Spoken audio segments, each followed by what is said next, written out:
Bonsoir, bienvenue dans 30 Éco, votre magazine consacré à l'économie, entrepreneuriat et technologie. Aujourd'hui, nous allons parler du franc congolais, notre monnaie nationale qui a connu de hauts et de bas depuis son apparition jusqu'à nos jours. Place au sommaire.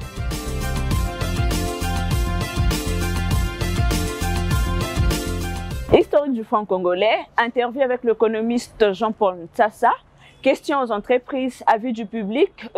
Pour conclure, interview avec le docteur Noël Tchani Mwadjanvita. Le 30 juin 1998, Laurent Désiré Kabila a introduit le franc congolais sur le marché sous la gouvernance du gouverneur de l'époque de la Banque centrale, Jean-Claude Massamou. Et c'est le franc qui est utilisé jusqu'aujourd'hui. Depuis le lancement, 21 billets ont été émis en circulation. Et à nos jours, il n'y a que 9 billets en circulation suite à l'instabilité économique et politique. De ces 9 billets, 8 sont acceptés sur le marché, sauf le billet de 5 000 piraté récemment. Notre économie demeure dominée par le dollar. Aujourd'hui, le franc congolais est malade. En 1998, un franc valait 0,775 $, presque la valeur d'un dollar. La situation politique a rendu notre monnaie instable et a perdu toute sa valeur jusqu'à valoir 0,00065 $. Ce qui veut dire, pour avoir un dollar, il faut 1650 francs chez les cambistes de la rue. Vous venez de suivre ce reportage sur le franc congolais, une monnaie qui est aujourd'hui marginalisée, mais qui doit revêtir de sa valeur pour la bonne santé de notre économie. Et pour mieux comprendre tout cela, nous avons tendu notre micro à l'économiste Jean-Paul Ntsassa. La réflexion est la base du progrès. Nous voulons promouvoir la recherche, mais la vraie recherche. C'est ici, à la faculté mère des sciences économiques, que devraient jaillir notamment les idées, les réflexions, les propositions, les pistes de solutions sur les problèmes qui emprisonnent l'économie congolaise. Bonjour Monsieur Jean-Paul Ntsassa. Bonjour Madame. Monsieur, vous êtes chercheur et coordonnateur de la première édition du forum Congo Challenge Science. Quelle est votre analyse sur le franc congolais aujourd'hui? Alors, s'il faut analyser les francs congolais, il faut les passer au crible de ces trois fonctions, notamment l'unité de compte, intermédiaire de l'échange et puis réserve de valeur. D'accord. Donc, on voit que le franc congolais joue presque très bien le rôle d'unité de compte.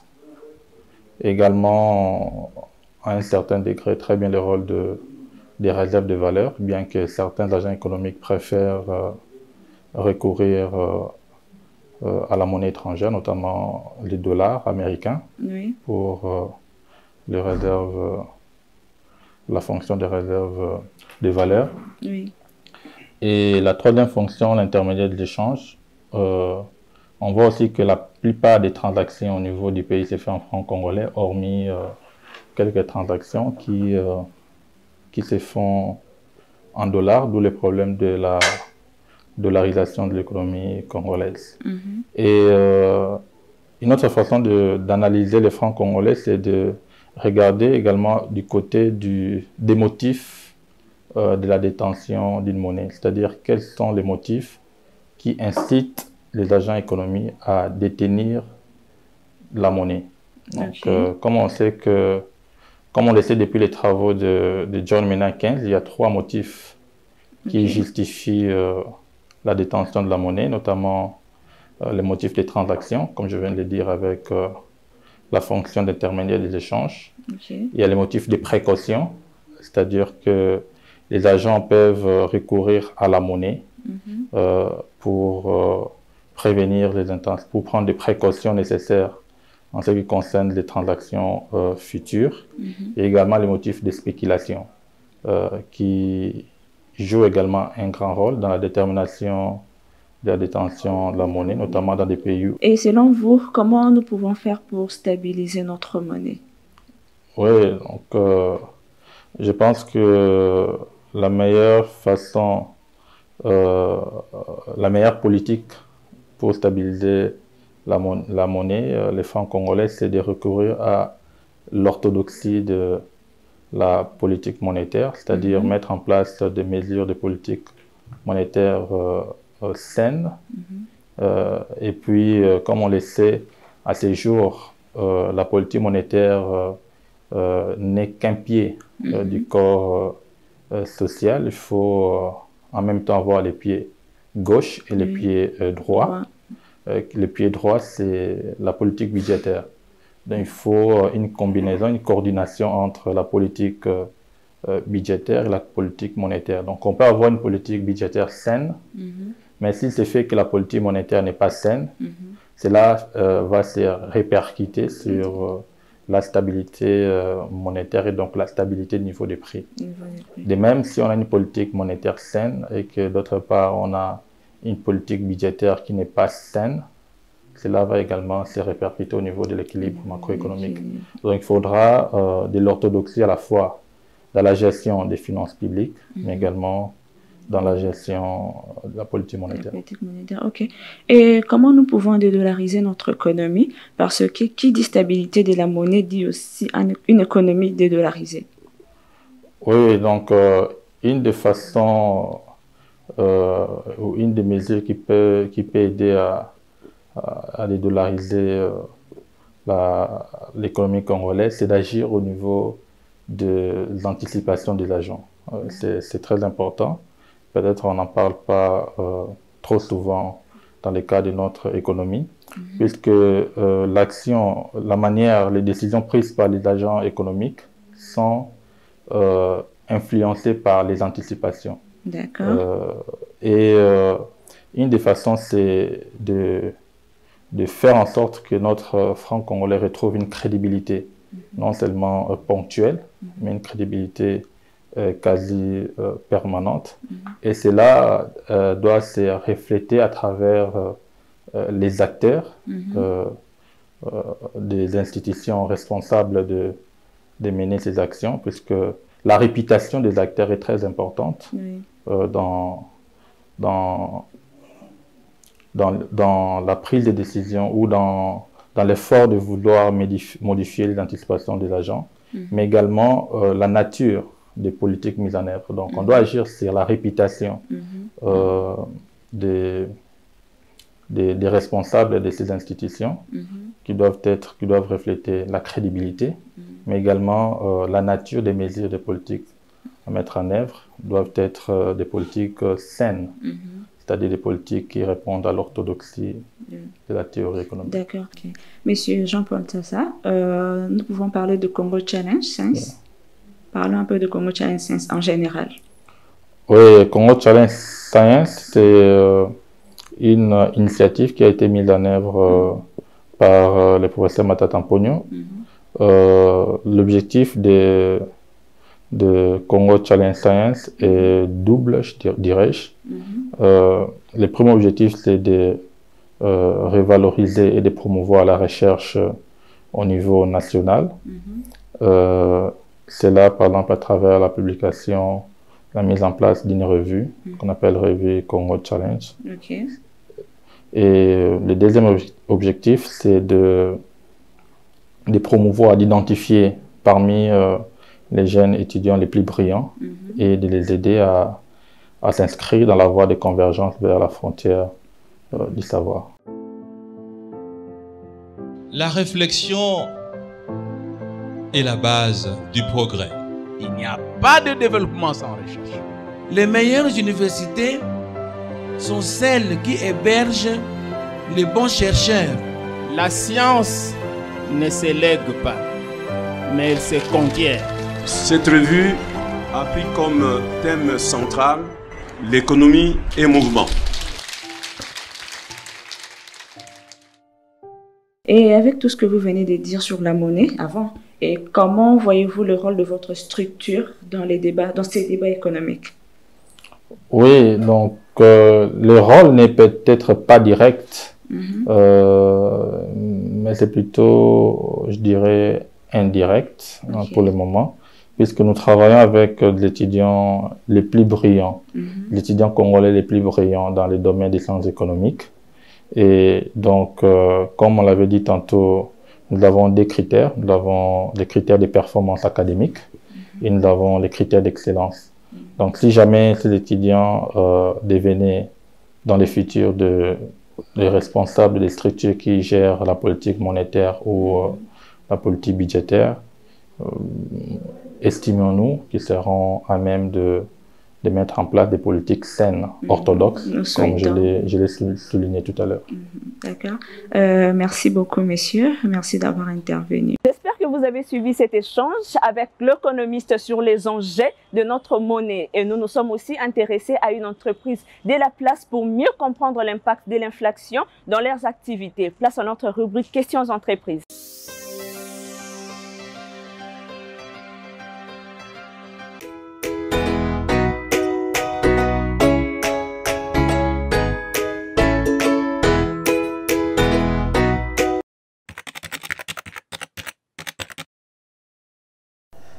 Je suis Olivier Nsabois, PDG du groupe Influence Corp NBO. Influence Print est une imprimerie qui imprime sur tout support, mais qui se spécialise aussi principalement sur les t-shirts. Parce que nous arrivons à imprimer de la même manière que vous pouvez arriver à imprimer à l'extérieur du pays. Nous pouvons les imprimer ici à Kinshasa et à moins cher, à un prix très abordable. Parce que nous, notre devise, c'est vous le pensez, nous l'imprimons. Donc, ce que vous pensez imprimer sur un t-shirt, nous l'imprimons ici, à Kinshasa, sur Influence Prints. Il faut dire que mes débuts n'ont pas été aussi faciles que ça. J'ai dû travailler quelque part avant de me lancer dans l'entrepreneuriat. Bon, mais comme ça n'atteignait pas ma vision ni mes objectifs, alors j'ai dû arrêter pour me lancer dans ce que j'ai toujours voulu faire, qui est l'entrepreneuriat. Alors, Influence Corp NBO était d'abord un projet. C'était un projet d'entreprise que j'ai dû écrire moi-même, Et ce projet a eu la grâce d'avoir l'œil de plusieurs investisseurs qui ont voulu travailler avec moi dans ce sens-là. Et j'ai dû prendre mon temps et travailler avec celui dont mon cœur a pensé être le meilleur choix. Voilà. D'abord, pour se lancer dans un projet d'entreprise, il faut d'abord faire une étude de marché, connaître ce que vous voulez faire réellement dans cette entreprise, connaître ce que vous voulez faire comme entreprise, comme business, comme affaire. Vous la maîtrisez, vous voyez tous les contours qu'il faut. L'étude de marché, c'est sur papier, c'est sur terrain. Et après, maintenant, il faudra placer l'homme dans cette entreprise-là. Vous allez voir les failles que vous allez rencontrer par rapport à l'homme que vous placez dans l'entreprise et ce que vous avez eu à voir pendant votre étude de marché. Et sur base des failles que vous allez rencontrer sur le terrain, vous pourrez maintenant mettre un système d'information de gestion qui va régorger un système de contrôle pour pouvoir gérer tout ce que vous faites et qu'il y ait moins de manœuvres de pertes dans ce que vous faites. Voilà, ça c'est un problème qui vraiment demande beaucoup de... Ça a pris beaucoup de temps. En tout cas, en termes de... Bon, c'est que nous, on a pu faire par rapport à ça. On crée juste une petite marge de conversion. C'est-à-dire qu'on sait que même si le taux baisse ou hausse, on sait qu'avec notre marge de manœuvre, notre marge de conversion, on n'arrivera pas à faire une perte. Parce qu'on peut se réveiller un matin, le taux baisse, on peut se réveiller un matin, le taux change. Voilà, moi je pense qu'entreprendre ne dépend pas d'abord des moyens. Entreprendre dépend de la vision que vous avez, des idées que vous comptez mettre en place et de comment vous comptez les mener. L'argent vient toutefois après. Moi, je peux dire que l'argent vient à la 7e place. Parce que je ne pense pas que l'argent vient au premier plan. Si vous dites à quelqu'un, si je vous donne aujourd'hui 1 million de francs congolais, vous en faites quoi? Il dit 1 million de francs congolais, qu'est-ce que je vais en faire? Peu d'argent comme ça. Mais si par exemple la personne savait qu'avec 1 million de francs congolais, je peux investir dans tel domaine qui me rapportera par jour 200 francs et que je peux avoir 6 000 francs aujourd'hui et que je l'épargne et je peux produire de l'argent, alors là, la personne peut trouver de l'argent, peut avancer. D'abord, premièrement, il doit se connaître lui-même il doit avoir une vision claire de ce qu'il veut. Il doit se fixer des objectifs à court, moyen et long terme. Et puis, il devra travailler de sorte à pouvoir atteindre ces objectifs.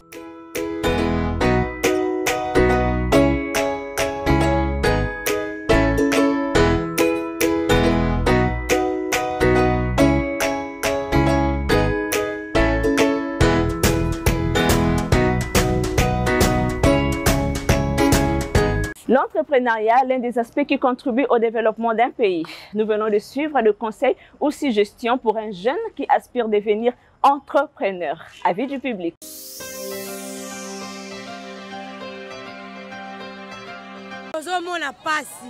Nous souffrons, le dollar en hausse, les prix de biens aussi en hausse. Avant, on payait un carton de cuisse à 27 000 et là, c'est à 33 000. 6 000 francs de plus, comment pourrons-nous le revendre? Il faut que l'argent revienne en circulation. Il faut que les gens soient payés. Que le taux de dollar baisse jusqu'à 1 000 francs. Il faut que les prix de biens baissent. Nous ne savons plus vivre ni comment prendre soin de nos familles, encore moins scolariser nos enfants. Les papas sont au chômage. Le dollar est en hausse, les biens aussi en hausse. Dans quel sens? À l'époque, les maniocs coûtaient 600 à 500 francs. Quelqu'un pouvait acheter, combiner avec le maïs et bien vivre. Nous payons cher le manioc actuellement. La semoule le même. Nos produits locaux sont aussi en hausse. C'est difficile à cause du taux de dollar. Il y a carence de semoule, pareil pour le maïs. Nous achetons cher. Comment nous allons vendre? Nous allons aussi vendre cher.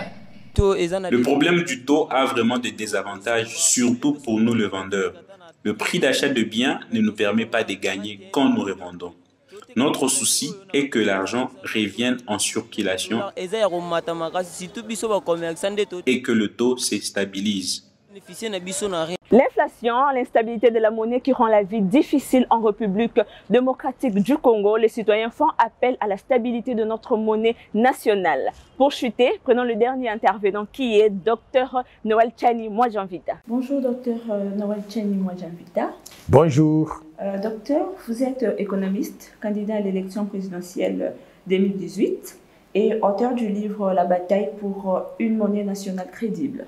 Effectivement. Qu'est-ce qui vous qualifie pour être économiste du point de vue études et expérience professionnelle?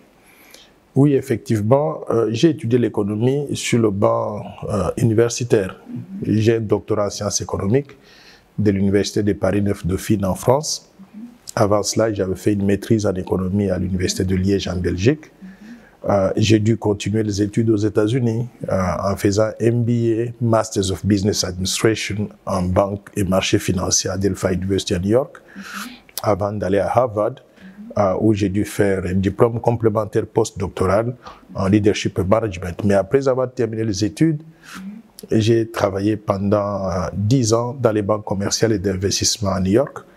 Et après cela, pendant 28 ans à la Banque mondiale à Washington. Donc, je suis un économiste de formation, mais également de profession. D'accord, merci beaucoup. Vu que notre thème d'aujourd'hui est la monnaie, la première question sera comment faire pour stabiliser notre monnaie? Le franc congolais, bien sûr. Vous savez que j'étais l'une des personnes qui avait conçu le franc congolais en 1997-98. Ah bon? J'avais co-présidé la commission de réforme de la monnaie qui avait conçu le franc congolais en remplacement du Zaïre monnaie. Et quand on avait conçu cette monnaie, l'idée était de doter la République démocratique du Congo d'une monnaie qui serait aussi bonne que le dollar et l'euro. Malheureusement, la monnaie a été mal gérée, l'économie a été mal gérée et le pays a connu une instabilité politique chronique. Une instabilité des institutions. Donc, une monnaie nationale crédible n'aime pas l'instabilité politique. Notre pays a connu tout sauf la stabilité depuis que la monnaie a été lancée. Donc, si nous voulons aujourd'hui redonner à la République démocratique du Congo la monnaie telle qu'on l'avait conçue en 1998, il nous faudrait faire exactement le contraire de ce qui nous est arrivé jusqu'à présent. Il nous faut rétablir... Et instable suite... la monnaie congolaise, pour donner une idée de l'instabilité, en 1998, quand on a conçu le franc congolais, on a lancé le franc congolais, un franc congolais achetait 72 cents d'un dollar, 72 cents d'un dollar. En d'autres termes, un dollar achetait 1,3 franc congolais. Aujourd'hui, 20 ans plus tard, un franc congolais achète 0 cents d'un dollar. C'est-à-dire que la monnaie a perdu toute sa valeur. Au marché parallèle, pour que les gens comprennent très bien, un dollar aujourd'hui s'échange à 1650 francs congolais en comparaison à un dollar égal à 1,3 francs congolais en 1998. Donc il y a eu une instabilité chronique importante, c'est-à-dire un taux de dépréciation monétaire de plus de 120 000%. Aucune autre monnaie dans le monde ne peut conserver de la valeur avec ces taux de dépréciation très accentués. Maintenant, qu'est-ce qu'il faut faire pour arriver à stabiliser? Pour arriver à redonner au franc congolais la valeur qui lui revient, c'est qu'il nous faut c'est faire le contraire de ce que nous avons fait jusqu'à présent. Il nous faut doter le Congo d'une situation de stabilité politique visible et appréciable. Il nous faut rétablir le secteur productif parce que le Congo aujourd'hui ne produit pratiquement rien à part quelques matières premières que nous produisons et que nous exportons d'ailleurs à l'état brut. Il n'y a pas une industrie, une économie locale vibrante, une industrie diversifiée qui transforme nos matières premières en produits finis ou produits semi-finis. Produits finis ou semi-finis que nous pouvons exporter pour gagner des devises et renflouer les caisses de l'État. Donc, nous devons remettre en place un système productif qui fonctionne. Et au-delà de cela aussi, nous devons mener au niveau du gouvernement ce que j'appelle la politique économique et budgétaire cohérente et crédible. Le Congo n'a pas de politique monétaire, de politique économique et budgétaire crédible. Pourquoi? Parce que nos gouvernements successifs se sont donnés à faire des déficits budgétaires, à dépenser plus que ce qu'on a donc dans les caisses. Et conséquence, on doit recourir à la Banque centrale pour demander qu'elle puisse tourner la planche à billets pour pouvoir faire face à ces besoins croissants donc, du gouvernement. Donc c'est cela qui crée donc l'instabilité monétaire. Mais maintenant, en plus de cela, ce que nous devons faire, c'est donner à la Banque centrale une indépendance réelle. Indépendance vis-à-vis des pouvoirs politiques et surtout laisser la Banque centrale libre d'engager des réformes nécessaires, de prendre des politiques monétaires responsables qui puissent arriver à stabiliser donc la monnaie comme il se doit. Donc, on doit doter la Banque centrale des leaderships nouveaux, compétents, crédibles, capables de pouvoir dire non aux politiciens si cela est nécessaire et jouir donc d'une liberté réelle dans la conception de la politique monétaire et dans la mise en œuvre de cette politique monétaire. Donc, cette combinaison donc des facteurs pourrait faire que le Congo peut retrouver donc la stabilité monétaire dont nous avons besoin. Mais au-delà de cela, nous devons aussi éduquer la population. Voilà. L'éducation, elle est très importante. Pourquoi? Parce que c'est la population qui doit être le gardien de notre propre monnaie. C'est-à-dire que si on veut utiliser le franc congolais et qu'on voit quelqu'un qui doit utiliser donc le dollar, une monnaie étrangère, on doit le ramener à l'ordre en disant ça, ce n'est pas notre monnaie. Quand vous allez en Europe, par exemple, dans la zone euro, et vous voulez acheter des choses dans les magasins avec des dollars, on va vous refuser ces dollars-là. Il n'y a aucune autorité publique qui sera là, mais l'agent commercial qui vend ses affaires dans son petit magasin, il est dressé contre la dollarisation. Pourquoi? Parce qu'il ne va pas accepter des monnaies étrangères que la monnaie qui circule donc dans l'espace européen. Avant si vous allez, il faut faire le change de monnaie. Exactement. Si vous allez aux États-Unis, c'est la même chose. Si vous voulez utiliser l'euro aux États-Unis, c'est le public américain qui va refuser d'accepter l'euro qui vient donc de l'Europe. Pourquoi? Parce que la monnaie américaine, c'est le dollar. Oui. Quand on arrive au Congo, on trouve que tout le peuple congolais est tout à fait content d'utiliser les monnaies étrangères, le dollar, l'euro, le franc CFA, le kwanza, le kwacha, le shilling ougandais, et ainsi de suite. Donc, nous devons dresser la population congolaise contre la dollarisation pour qu'elle sache que la monnaie de la République démocratique du Congo, c'est le franc congolais et c'est le franc congolais que nous devons utiliser sur l'ensemble du territoire national. Et comment nous pouvons dédollariser notre économie? Parce que qui dit stabilité de la monnaie dit aussi économie dédollarisée, n'est-ce pas? Exactement. D'abord, il faut que les gens comprennent ce qu'on entend par dollarisation. La dollarisation, c'est l'utilisation sur le territoire congolais des monnaies étrangères qui ne sont pas la monnaie nationale de la République démocratique du Congo. Nous avons une constitution. Cette constitution, en son article 170, dit que le franc congolais est la seule monnaie utilisable sur l'étendue du territoire national. C'est-à-dire, il doit y avoir ce qu'on appelle l'exclusivité monétaire. On ne peut pas utiliser une autre monnaie aux côtés du franc congolais pour faire des transactions commerciales sur l'étendue du territoire national. Mais qu'est-ce que nous constatons dans la pratique? Nous constatons que les gens utilisent toutes les monnaies du monde et d'ailleurs le franc congolais est devenu marginalisé au point que 95% de transactions commerciales en RDC se font en dollars plutôt qu'en francs congolais. Alors, pourquoi est-ce que nous sommes arrivés à cette situation? Une combinaison de facteurs. Comme je l'ai dit, instabilité de la monnaie à cause des taux de dépréciation monétaire très élevés, à cause des taux d'inflation très élevés depuis que le franc congolais a été lancé. Cela a fait que le franc congolais a perdu des valeurs et des crédibilités. Et le public, pour se prémunir contre cette instabilité monétaire, a dû recourir à des monnaies qui sont beaucoup plus stables, donc le dollar et l'euro. Parce que le franc congolais avait perdu ou a perdu les prérogatives reconnues à une monnaie réserve de valeurs, stabilité sur une période donc, de temps relativement longue, faciliter donc les transactions, ainsi de suite. Donc, maintenant, qu'est-ce que nous devons faire pour arriver à dédollariser l'économie? Ce que nous devons faire, c'est faire le contraire de ce que nous avons fait jusqu'à présent. 1, il faut qu'il y ait stabilité politique.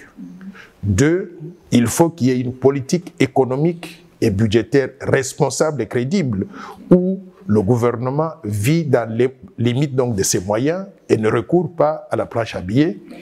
3, il faut que la Banque centrale elle-même soit dotée d'un leadership compétent, crédible, visionnaire, qui sait ce qu'il fait.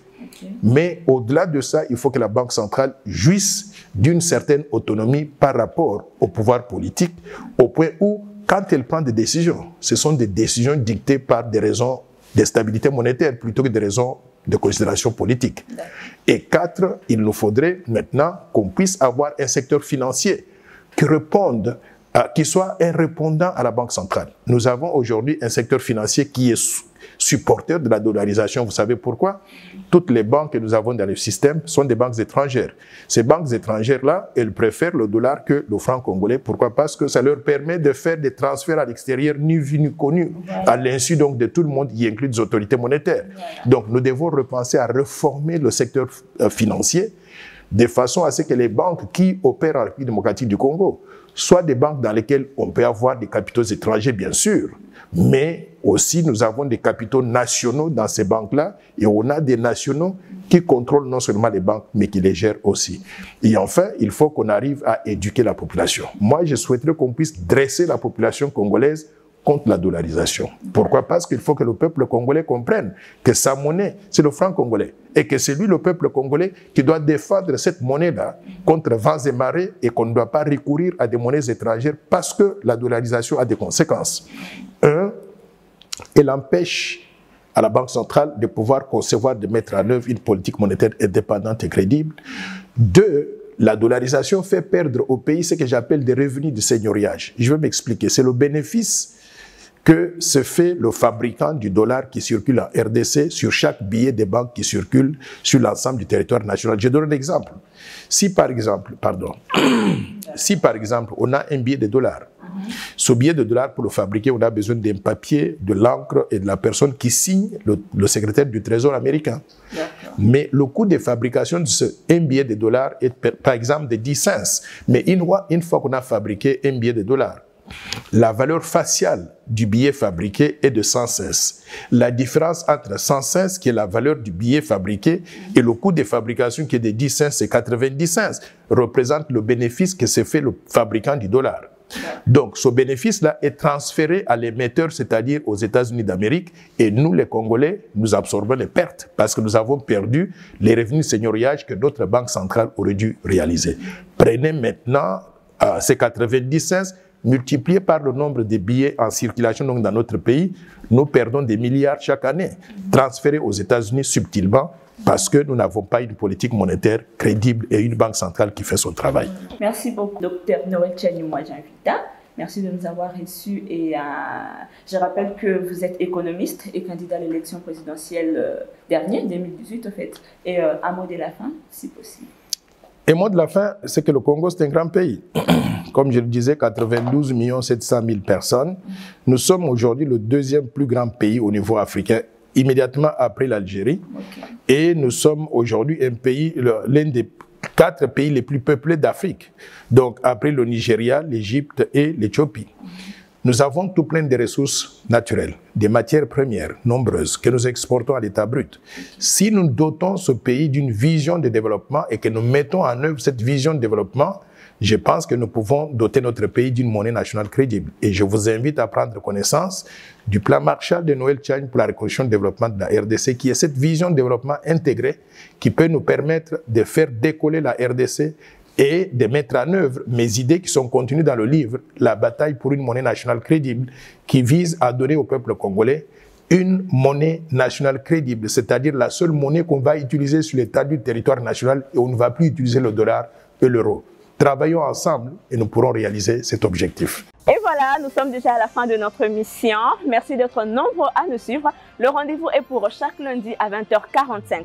Suivez l'intégralité de nos interviews sur notre chaîne YouTube 30 Eco Magazine et notre page Facebook 30 Eco. Encore une fois, merci, à la prochaine.